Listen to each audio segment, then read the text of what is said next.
Mapagpalang araw ng banal na kapahingahan sa ating lahat, mga kapatid. Once again, narito na naman tayo sa ating munting pagninilay-nilay sa araw ng banal na kapahingahan. At as usual, magtatalakay tayo ng mga salita ng ating Elohim upang ating mapagninilay-nilayan ang mga salitang ito na siyang nagiging gabay o magiging gabay sa bawat isa sa atin sa ating pamumuhay dito sa mundo. Bilang nasa physical pang kalagayan ay kailangan nating ng nourishment both in physical and spiritual, because as we know, we are not only a human being but we are a spiritual being also with this human body or a human vessel na ating kinalalagyan ngayon. Kaya mga kapatid, sa araw-araw na ating pamumuhay sa mutsaring kalagayan, mga sitwasyon na ating nahaharap at kakaharapin, habang tayo'y nag-aantay sa pagbabalik ng ating Misaya na kanyang ipinangako na siyang itinakda ng Ama sa kanyang timeline. Kaya bilang mananampalataya, bilang nagsisikap na makapasok sa kaharian ng ating Elohim na siyang inihanda niya sa bawat tinatawag na mga faithful servants, tayo dito nagsusumikap na marating natin ang pangako ng ating alahayam, ating Elohim, kagaya ng kanyang ipinakita sa atin sa pamamagitan ng mga referensya sa kasulatan, ng history, ng sangkatauhan, sa pamamagitan ng pamumuhay ng mga Israelita sa panahon ni Moses. Kaya pinagsikapan din natin ngayon ang pamumuhay na naayon sa kanyang kalooban. Ngunit hindi natin magagawa ang lahat ng ito kung hindi natin yung tinatawag na hindi natin siseryosohin, hindi natin bigyan ng malaking halaga ang kanyang mga salita na siyang gabay natin, na siyang ibinigay sa atin ng mga referensya paano mamuhay nang naaayon sa kanyang kalooban. Okay? Hindi man pari-pariho ang ating mga physical na kalagayan, ngunit we are the same, and we are kumbaga pantay-pantay tayo sa paningin ng ating alahayam, ng ating Elohim. Wala siyang sinisino, wala siyang kumbaga wala siyang tinatanggihan sa bawat nilalang na magsisikap na makasunod sa kanyang kalooban. Okay, so sa oras na ito, sa araw na ito mga kapatid, babalikan lang natin ang mga pangako na binitawan ng ating Misaya, mga salita niya na nagbibigay sa atin ng inspirasyon na sundin ang kalooban ng Ama sa pamamagitan niya sa kanyang ipinakita na pagsunod sa kalooban ng Ama. Paano niya ipinamuhay ito at paano niya pinapaunawa sa tao ang kahalagahan ng pagsunod sa mga tuntunin ng Ama. Okay? So sabi niya dito sa tatalakayin natin na habang siya'y aalis pansamantala sa tao sa pamamagitan ng sa pakikipagsama or yung siya na mismo ang magmamando sa atin. Siya na mismo ang magli-lead sa atin on how to give the Heavenly Father sa lahat ng pagpupuri, pagpupunyagi, pagbibigay ng pagpapahalaga. Sabi niya, a little while, I am no longer with you, but I will come back. Yun ang kanyang pangako sa kanyang mga apostolis, sa kanyang mga nauunang disciples. Okay. So, papasadahan natin, babalikan natin ang mga ilang pangako ng ating Misaya upang tayo'y makakapag hintay ng may katatagan, makakapaghintay ng merong pag-asa, merong kaagapay. Hallelujah. This is a reminders to each and everyone. Hindi ito isang typical ng pagtutuklas pa ng kung ano-ano pang kalaliman ng pananampalataya. Bagkus, isa itong tinatawag ng ating Misaya na daily food sa ating mga spiritual na kalagayan. Paano natin i-handle ang bawat sitwasyon, at magagawa natin ito kung ating alalahanin, kung ating bigyang halaga ang kanyang mga salita. Okay. Dito sa John chapter 14, meron tayong kukunin sinasabi ng ating Misaya dito, kanyang pangako. Sabi niya sa verse 15 ng chapter 14 sa Book of John. Ito ang kanyang sinabi, English version. If you love me, you will keep my commandments. Ito ang pinapaalala talaga ng ating Misaya sa kanyang mga tagasunod. Basically noon, sa kanyang kapanahunan, at susunod na sa ating henerasyon ngayon. Sabi niya, verse 15 ng chapter 14 in the Book of John. If you love me, you will keep my commandments. So sabi niya, kung kayo'y umiibig sa akin, kung kayo'y nagmamahal sa akin, pananatilihin ninyo ang aking mga inuutos, ang mga tuntunin na binigay ko sa inyo. Di po ba? Okay. 16. And I will ask the Father, and He will give you another helper to be with you forever. Even the Spirit of truth, whom the world cannot receive, because it neither sees Him nor knows Him. You know Him, for He dwells with you and will be with you. I will not leave you as orphans. I will come to you. Yet a little while, and the world will see me no more, but you will see me, because I live. You also will live.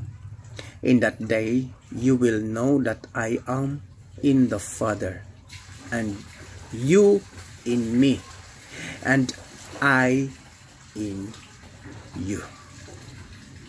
So ito ang pinapaalala at binigyan diin ng ating Misaya sa kanyang mga naunang disipulo. At sa atin na mismo ngayon. Dahil para ito sa lahat ng mga tagasunod niya. Unang-una sabi niya, kung minahal niyo ako, kung kayo'y nagmamahal sa akin, kung kayo'y umibig sa akin, kailangang panatilihin ninyo, sundin ninyo ang aking mga utos. So ano ang mga utos ng ating Mesaya? Utos din ng Ama. Kasi sabi niya sa ibang passages, sa ibang mga binibitawan niyang salita, sa kanyang mga pangangaral, sabi niya, lalong-lalo na sa mga hypocrites na mga Pariseo, sabi niya, if you not believe me of what I say, believe of what I do. Sabi niya, kung hindi kayo naniniwala sa mga sinasabi ko, paniniwalaan nyo ang mga ginagawa ko, dahil ang ginagawa ko ay hindi ko mismong kalooban, kundi kalooban ng nagpapadala sa akin.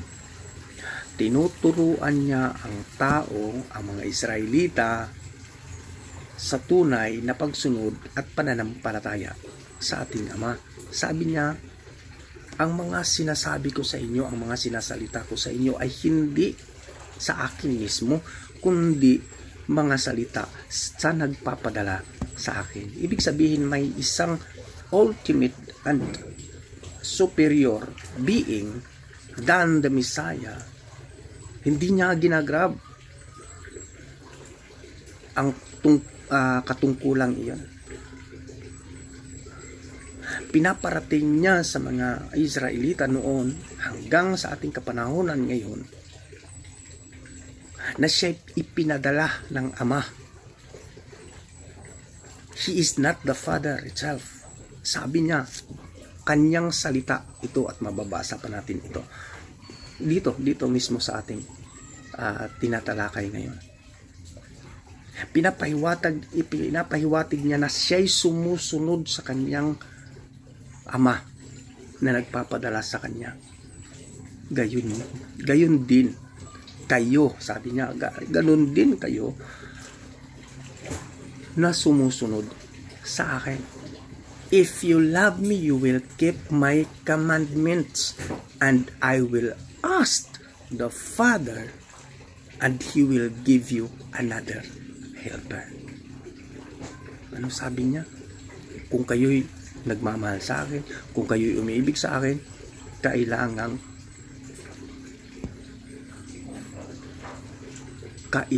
ninyong sundin, kailangan ninyong panghawakan ang aking mga inuutos sa inyo, at hihingiin ko. Hindi niya sinasabi, mga kapatid, na sasabihin ko sa inyo na bibigyan ko kayo ng ganito ganyan. Sinasabi niya, and I will ask the Father. Hihingiin ko sa aking Ama, at siya'y magbibigay sa inyo ng another helper. Dahil siya'y papakyat na, babalik na siya sa kanyang throne sa tabi ng Ama, in the right hand of the Father. Siya'y babalik na. Sabi niya, I will not leave you as an orphan.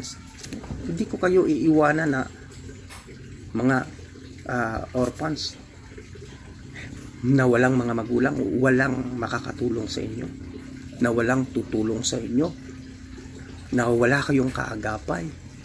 I will ask my Father, and He will give you another helper to be with you forever. Sino yun? Ano yun? Sabi niya, the Spirit of Truth.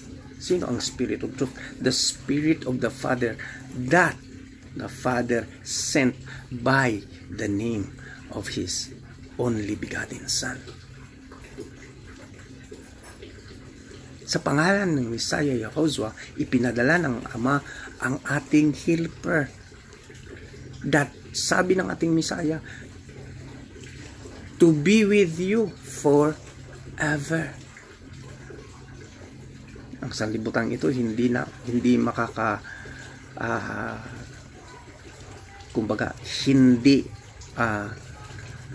ito matatanggap ng sanlibutan. The Spirit of Truth whom the world cannot receive. Hindi nila matatanggap ito dahil because it neither sees Him nor knows Him. Dahil hindi nila ito paniniwalaan, hindi nila ito matatanggap dahil hindi sila naniniwala nito. Bagkus. Ngunit kayo, sabi niya, you know Him, for He dwells with you and will be in you. Kayo'y maniniwala sa Kanya, kayo'y maniniwala sa Kanya at makikinig sa Kanya dahil Siya'y mananahan sa inyo. He will not, sabi niya, sabi niya, I will not leave you as an orphan. I will come to you. Yet, a little while, sabi niya, sa maikling panahon, ang sanlibutan nito ay hindi na makakita sa akin. Ngunit kayo, patuloy kayo makakita sa akin dahil sa banal na Espiritu na ipapadala ng Ama sa inyo. Kayo'y makakita at nakakita sa akin palagi because I live, sabi niya. And you will also live. Sa pagdating ng panahon na yon, sabi niya, in that day, you will know that I am in my Father. Sa panahon yun, sa darating ang panahon yun, sa araw na yun, you will know that I am in the Father. Yun ang pinipin ng ating Messiah. Sabi niya, sa araw na yun, mapag-alaman ninyo na ako'y nasa Ama. Ako'y kapiling sa ating Ama, sa aking Ama. And you in me, at kayo'y sa akin. At kayo'y kapiling ko. Yan ang sinasabi niya dito sa verse 20 ng John chapter 14. In that day you will know that I am in my Father, and you in me, and I in you. Kaya nga siya babalik, mga kapatid. But while He is in the right hand of the Father in these days,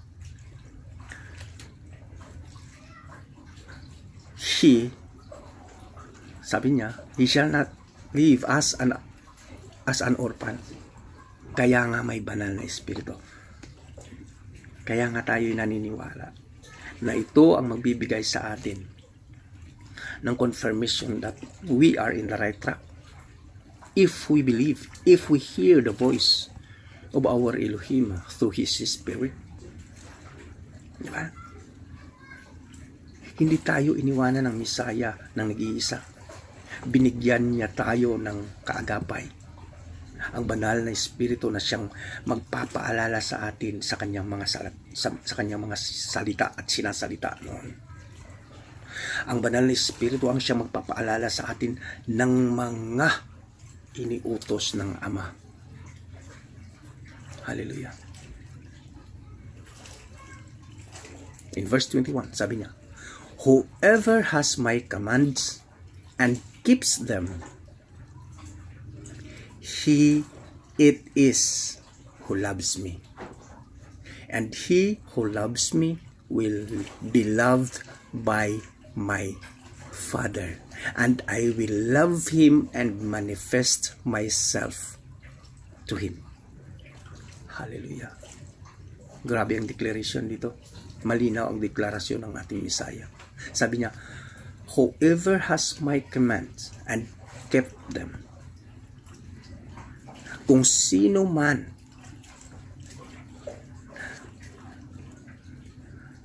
ang humahawak sa aking mga utos at patuloy nila itong ginanap,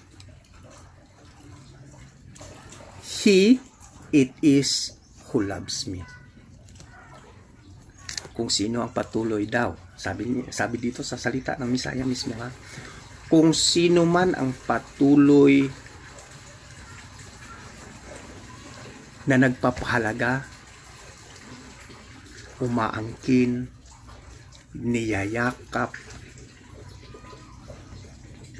ano ba ang Tagalog sa gigunitan? Hinahawakan at sinusunod ang aking mga utos, sila yun, yung mga umiibig sa akin. Ngunit ang hindi umiibig sa Misaya, wala ang kanyang mga utos. And he who loves me will be loved by my Father. Hallelujah. Napakaganda, mga kapatid. Isang itong pagpapaalala sa atin, ha? Hallelujah. Napakasarap damhin kung ating seryosohin ang mga sinasabi, pagpapaalala ng ating Misaya. And he who loves me will be loved by my Father. Kung sino man ang umiibig sa akin, sabi ng Misaya, kung sino man ang umiibig sa akin, siya'y iibigin din ng aking Ama. At ako'y iibig sa Kanya at mananahan sa Kanya. In verse 22, sabi pa nga ni Judas, hindi si Judas Iscariot, yung isang Judas na kapalit. Okay.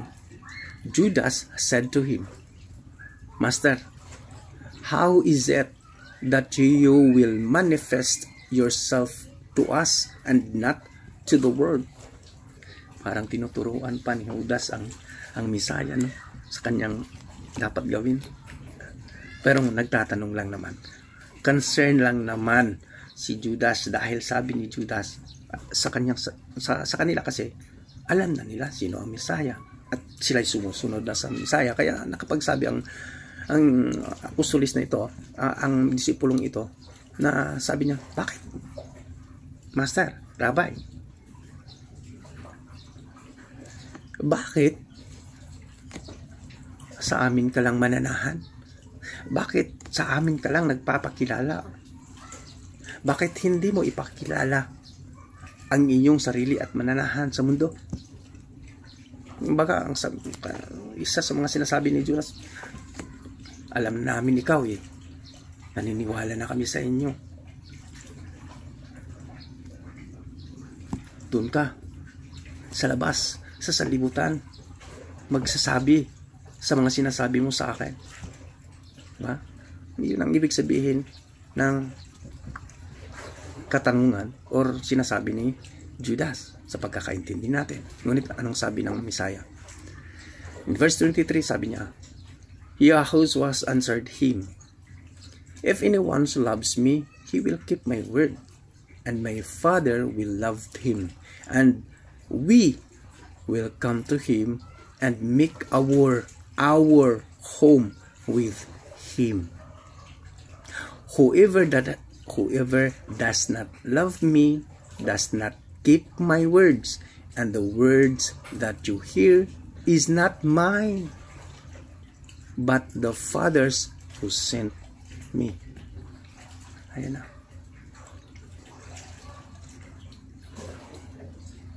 Okay? Yun ang kanya sinabi. Hindi niya direktang sinagot si Judas sa kanyang sa pagkasabi ni Judas na bakit hindi mo ipakilala ang iyong sarili sa sanlibutan, hindi ka sasabi sa sanlibutan. Sinabi ng Misaya, if anyone loves me, he will keep my words, and my Father will love him, and we will come to him and make our home with Him. Sa translation ito, mga kapatid, tiningnan ko ang ibang mga translation, ganun din ang sinasabi.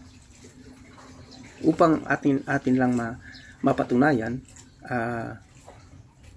tiningnan ko rin ang ibang mga translation. At lalong-lalo na yung bago nating Biblia na gift sa atin, yung translation ng Promote the Truth. Tiningnan ko dahil from Hebrew to English ang kanilang tinatranslate, sabi nila. Kaya tiningnan natin ito, mga kapatid, na translation. Ganun din ang sinasabi. Hallelujah. Hallelujah. Babasahin ko lang, mga kapatid, ang translation na gawa ng Promote the Truth. Ito, mga kapatid. Kasi mas yung common English version ang kumbaga yung malinaw na English ang ginamit talaga ng promote. Kaya madali siyang intindihin. Okay. Yahohanan or John verse 23. Titingnan natin. Babasahin ko, mga kapatid. Yahushua replied, "Whoever loves me will keep my word.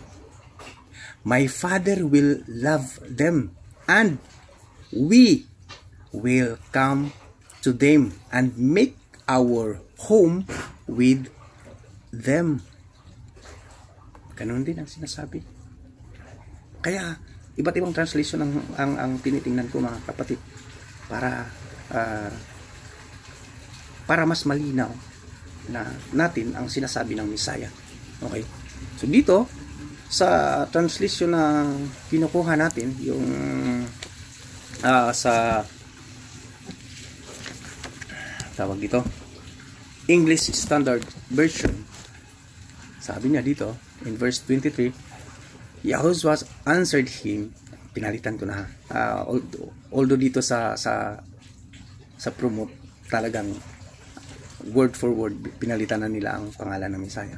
Dito GC pa rin, pero mismong tayo ng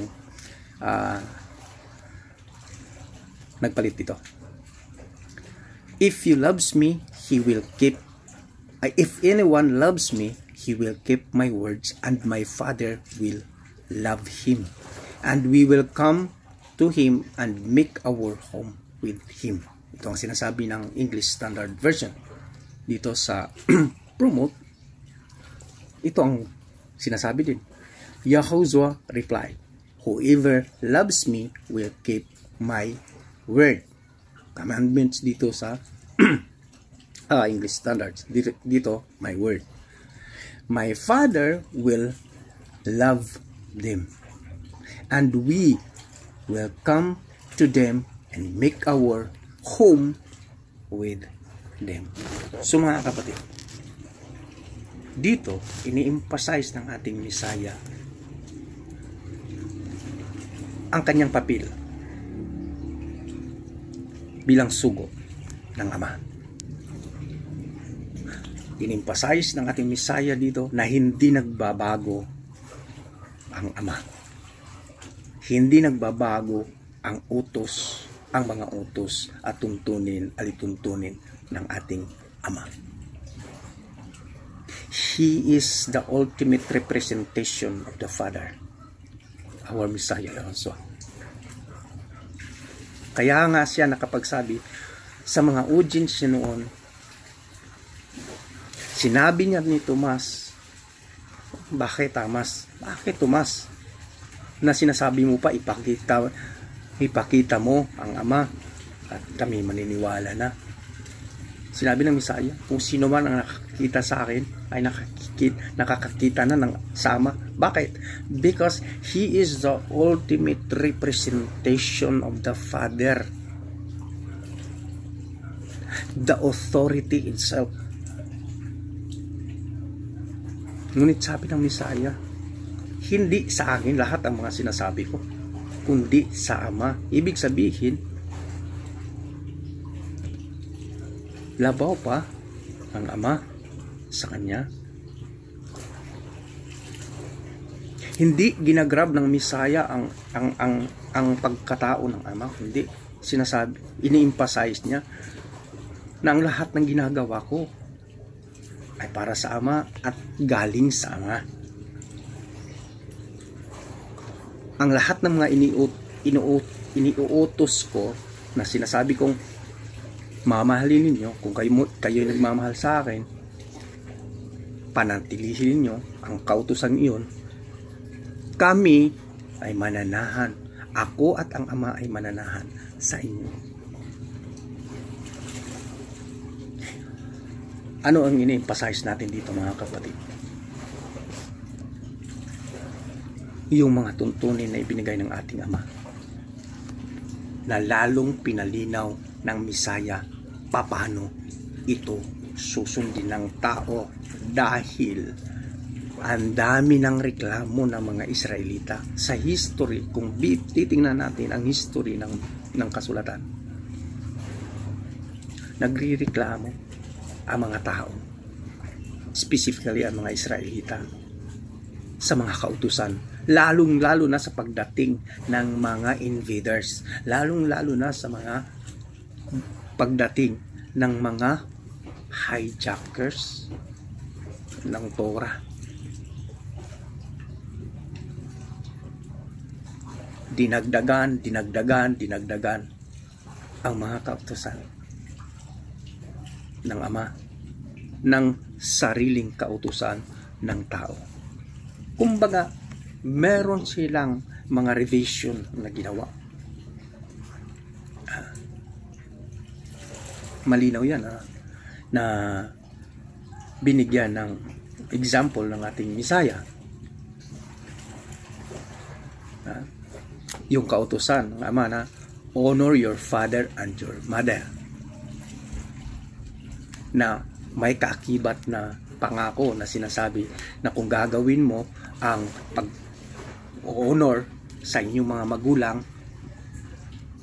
ang kapalit doon, ang promise doon, magkakaroon kayo ng mahabang buhay. Ngunit may revision ang mga Parisiyo doon. May revision ang mga hijackers of the scripture, of the Torah.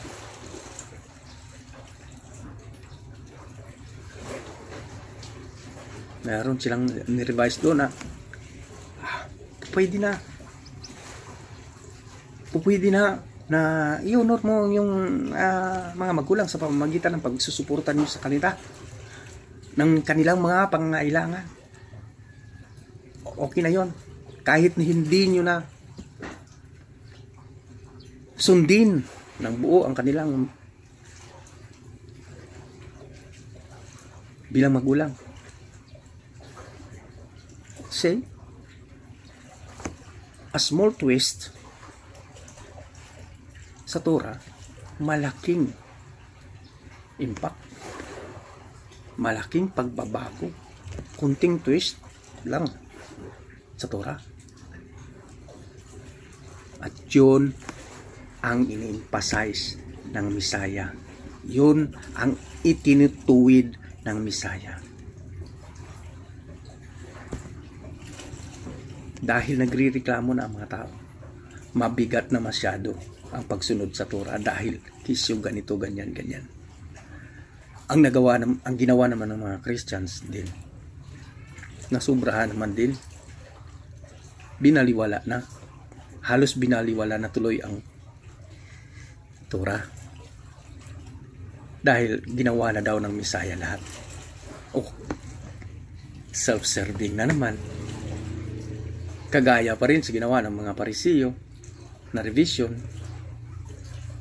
na hindi na pinagawa ang Kumbaga, ang original na Batakang Balaod, yung constitution ng Ama, bylaws ng Ama, yung pinaka-foundation. Dahil may mga segues, may mga revision sa laws, sa commandments, may mga revision na ginawa. Kaya tuloy ang tao, iniisip nila na masyadong mabigat ang pagsunod ng Torah. Kaya ini-emphasize ng mabuti ng Misaya sa kanyang kapanahunan. Hallelujah. Okay? So, dito, sinabi niya, okay, whoever does not love me, verse 24 na tayo mga kapatid. Whoever does not love me does not keep my words. And the word that you hear is not mine, but the Father's who sent me. O yan. Hindi kinukuha ang glory ng Ama. Hindi kinukuha ng Misaya ang glory ng Ama. Sabi niya, whoever does not love me does not keep my words. Sino man na hindi umiibig o nagmamahal sa akin, hindi niya pinapahalagahan ang mga sinasalita ko, ang mga inuutos ko, at ang mga salita na inyong napapakinggan sa akin ay hindi akin, kundi sa aking Ama na nagpapadala sa akin. So, ibig sabihin, ang Misaya, pinadala ng Ama upang maibibigay kaliwanagan sa tao ang kanyang mga utos. Unang-una, sinusunod ng Misaya ang mga ito. Ginagawa ng Misaya ang mga ito. Kasama na ang pundasyon ng buong Torah. Upang mailigtas ang sangkatauhan, kailangang mag-aalay ng dugo for the reminiscing of sins.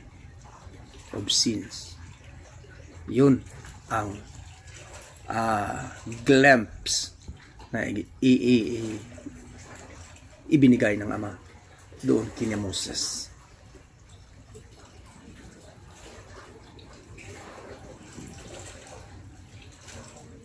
Upang mapawalang sala kayo, upang sa iluan lang mo may anger and destruction to those who did not obey my words. I will give them a destruction. Kaya may instruction din ang Ama sa pamamagitan ng dugo, diba? Sa panahon ng kanyang pagliligtas sa mga Israelita sa Egypt, diba?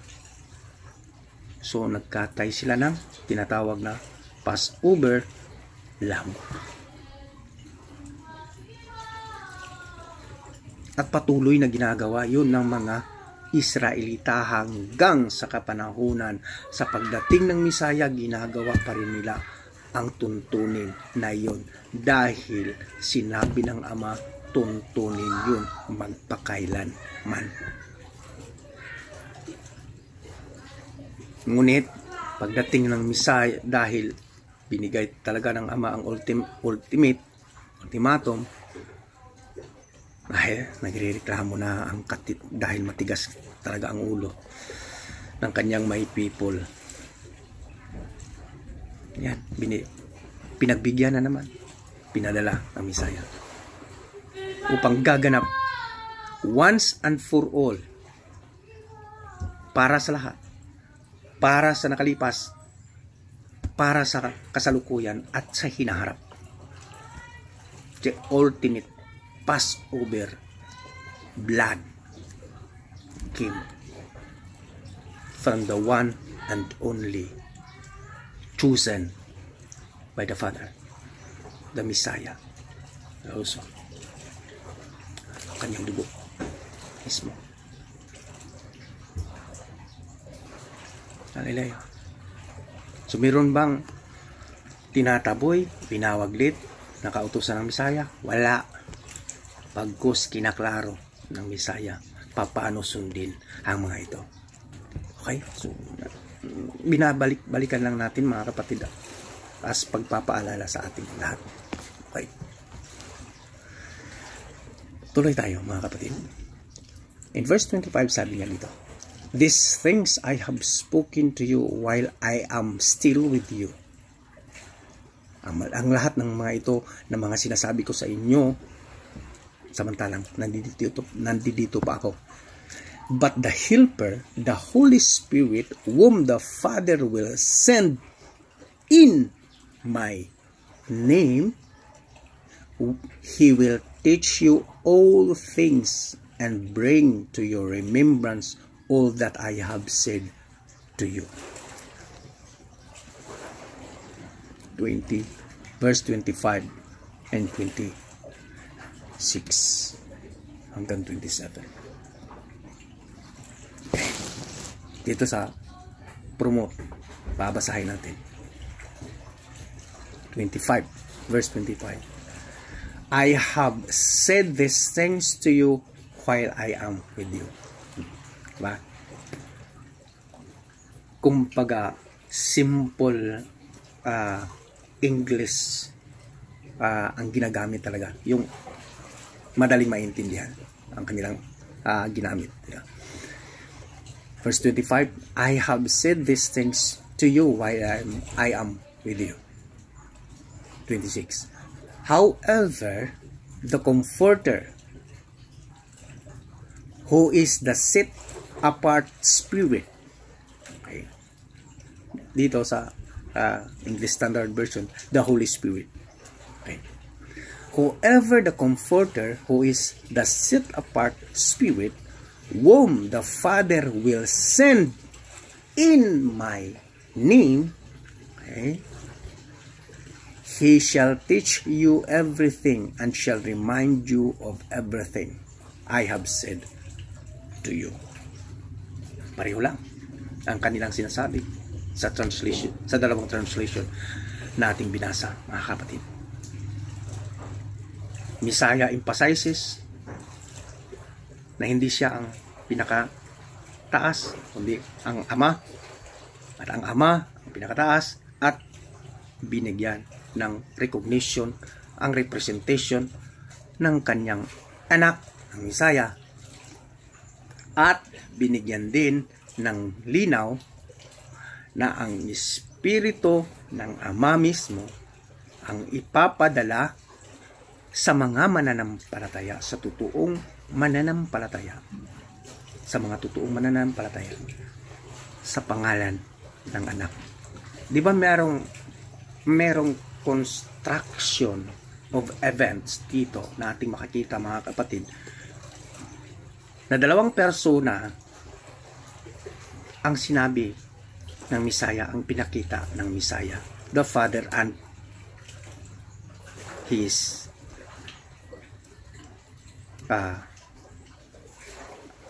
siya mismo, siya ang Messiah at ang Ama. Yun ang i-emphasize dito ng Messiah, upang ipapakita sa mga mananampalataya na magkaiba talaga ang kanilang gawain. The supreme being, the supreme of all, ang supremo ay ang Ama. Siya ay isa sa mga tagasunod at siya ang itinakdang firstborn of many siblings. Mababasa din natin ito sa referensya ng kasulatan, mga kapatid, na siya kaya nga ang significant ng first fruit festival or ang Pentecost. Kaya nga tugma na tugma ang kapistahan ng Pentecost or first fruit festival sa muling pagkabuhay ng Misaya. Unang araw ng pagkabuhay ng Misaya ay unang araw din sa kapistahan ng Pentecost or first fruit festival. Although, yes, malinaw na ito sa atin dito, mga kapatid, sa ating core. Ngunit, I really believe, and we really believe, na meron pang ibang mga kapatiran, mga kaibigan natin na makakita sa video ito para sa kaliwanagan, para lang sa paglilinaw na lahat ng mga appointed times, yung mga major appointed times na itinakda ng ating Ama bilang tanda niya. Sabi niya, this is the Sabbats are my signs. The Sabbats is the signs between you and me. Ang mga itinakdang kapanahunan, Sabbats means appointed times of our Heavenly Father. Okay? This is for the viewers na hindi pa kasama natin, mga kapatid. Okay, don't get me wrong. Hindi tayo paulit-ulit dito na walang katuturan. Okay. I mean, ibig kong sabihin, para sa pagpapaliwanag lang ng mga issues. Okay. So ngayon, sinasabi niya dito na kapag dumating na, ipaparating na, ibibigay na ng Ama ang Comforter, ang Holy Spirit, the set apart Spirit, sa translation ng Plymouth, na ipapadala ng Ama sa pangalan ng Misaya. He shall teach you everything and He shall remind you everything I have said to you. Malinaw yun na sinasabi ng Misaya. Na ang banal na Espiritu, ang Espiritu ng Ama na ipapadala niya sa pamamagitan ng pangalan ng Misaya para sa mga totoong mananampalataya sa Kanya. Ang banal na Espiritong ito ang siyang magpapaalala sa atin sa mga tinuran ng ating Misaya. Paano sundin ang kalooban ng ating Ama. Hallelujah. By the way, malapit na tayong magsiselebrate na naman ng Passover. Okay? Pagsahilo sa Bisaya. Pagdaan. Okay. Sa Tagalog.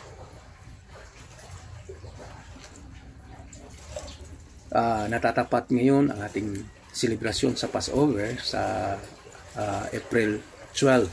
So, in the calendar of the Almighty na sinusunod natin ngayon, na sinusunod talaga natin, yung April 12 ay ang ika-14th day of this Abib or Nisan month. Month of Nisan or Abib. Actually, mga kapatid, nung unang panahon talaga, wala pa namang pangalan ang mga buwang ito. Pinapangalanan lang ito na unang buwan, ikalawang buwan, ikatatlong buwan, ganun lang ang pagkakilala ng mga buwan. Okay. Ngunit sa pagdaan ng mga panahonan, nilagyan na ng pangalan ng mga Hebro ang mga buwang ito. Okay? So, this first month of Abib or Nisan, ika-14th day natatapat sa April 12. na ating gugunitain ang Passover celebration. On the 15th day, mag-uumpisa ang Feast of Unleavened Bread. Okay? So, from April 12, mga kapatid, day 14 ng ating tatawagin na lang natin Hebrew calendar, kahit na walang kalendaryo originally, yes, tatalakayin natin yung mga kalendaryo na yan sa ibang mga videos natin pag ipapahintulot ng Ama. So mag-uumpisa Passover April 12, 13 hanggang 13, 14, 15, 16, 17, 18, 19 hanggang 19 ang Feast of Unleavened Bread. Ano ang significance nito, mga kapatid? Sa ating binabasa ngayon, pinapaalala ng ating Misaya ang kahalagahan ng kanyang mga utos. Pauna na ating binasa sa verse 15, sinabi ng Misaya, "If you love me, keep my commandments." Now, if you love me, you will guard my commandments. Sa translation ng Purmo. Babantayan natin. Papahalagahan natin. Okay? Ano ang mga inuutos? Ano ang mga ginagawa? Ginagawa ng Misaya ang Passover. Ang pagsisilibrate ng Feast of Unleavened Bread. Lahat ng mga kapistahan when He was here in this earth. Sinisilibrate ng Misaya ang lahat ng mga Sabbats na itinakda ng ating Ama, ng ating Aba Yahuwah. Hallelujah. So mga kapatid, who we are, kung tayo ay naniniwalang mayroong Supreme Being, kung tayo ay naniniwala na mayroong gumagawa sa atin, na mayroong nagbibigay ng mga utos, ng mga kautosan, ng guidelines upang marating natin ang kanyang pangako. Di ba? Meron at meron din. Sino ba tayo na hindi susunod dito? Kung tayo ay nagsasalita, nagsasabing mahal natin ang ating alahayam, mahal natin ang ating Elohim, we must guard His commandments. Na tinuran, binigyan ng emphasize, binigyan ng linaw ng ating Misaya ang utos ng ating Ama. Hallelujah. Kaya mga kapatid, sa pagkakataong ito, ako'y magsasabi na naman sa inyo, ano mga sitwasyon na pinapahintulot ng Ama sa ating mga buhay. Let us be focused on guarding His commandments. Sa hapot ng ating makakaya. Balikan natin ang pangako ng ating Misaya. I will not leave you as an orphan, sabi niya. So, why not? Pag nabibigatan tayo, pag nasa mahirap na sitwasyon tayo, bakit hindi natin alalahanin ang mga sinasabi ng Misaya? Kung kayo ay nabibigatan sa inyong pamumuhay, halika kayo at bibigyan ko kayo ng kapahingahan. Hallelujah. Bakit pa tayo magliliwaliw sa mundo, mga kapatid? Alam na natin na walang maibibigay na inner healing, kumbaga. Walang maibibigay na total peace and pure peace ang mundo. Pansamantala lang ang ibinigay na kalayaan at ano ba ang peace sa Tagalog? Yung kalinaw sa Bisaya. Pansamantala lang na peace ang maibibigay ng mundo. Ngunit ang peace ang kapahingahan na maibibigay ng ating Elohim, eternal. At madadama natin kapag tayo'y nakikipag-usap sa Kanya, spirit to spirit. Kaya ang Romans chapter 8, kung hindi tayo nagkakamali mga kapatid, nagsabi doon na the Spirit of our Elohim confirms to our spirit that we are His children. Ito ang sinasabi natin Misaya sa ating binabasa. Kaya mga kapatid, let's hear the words of our Elohim that the Spirit speaks to our spirit. Hallelujah. Once again, happy Sabbath sa ating lahat mga kapatid. Nawa po ang mga salitang ito ay makakapagbigay sa atin ng pag-boast, pagpapaalala, pagpapatatag sa ating pananampalataya, sa ating may likha. This is not mine. This is not my words. This is not mine words na naibibigay natin ngayon. Ito ay salita ng ating dakilang Elohim. Hallelujah. Happy Sabbath once again. And I love you all, brethren and friends. Hallelujah.